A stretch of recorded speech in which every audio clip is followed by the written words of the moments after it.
I had brought down my 40 to 10 meter fan dipole antenna recently and tightened the connections at the place where the antenna elements are attached to the 1:1 balun. The antenna seemed to work well after that, but within a few days it started showing high SWR on all bands and I was in a dilemma. I was thinking that there was seeping of water into the coax and waited for a sunny day.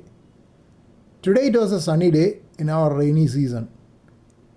Even after being in bright sunlight for a full day, the antenna showed high SWR.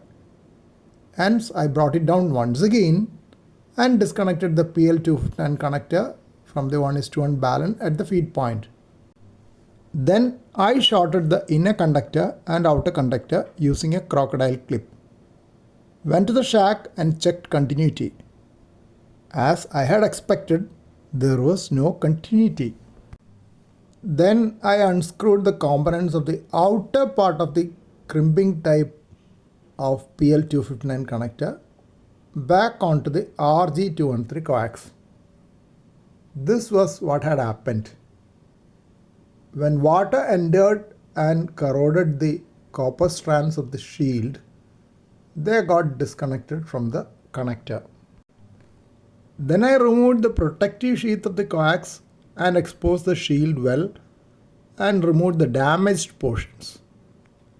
There was a lot of distance from the seemingly healthy part of the shield and the outer connector of PL259, so I could not connect it directly. Using my new 100 watt soldering iron, I released the central conductor of the coax also from the PL259. But I could not fully clear the solder inside the central part of the connector, so that I was unable to push the central conductor of the coax inside it. Hence I decided to use a new PL259 connector which I had in shelf fortunately. Soldered both inner conductor and outer conductor and assembled the full set and mounted the antenna. This is the 40 meter monitoring and I can see that SWR is slightly above 2 in this frequency 7055.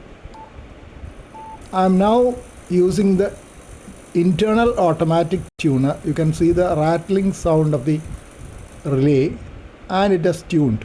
Now you can see SWR. Tuned SWR is 1:1.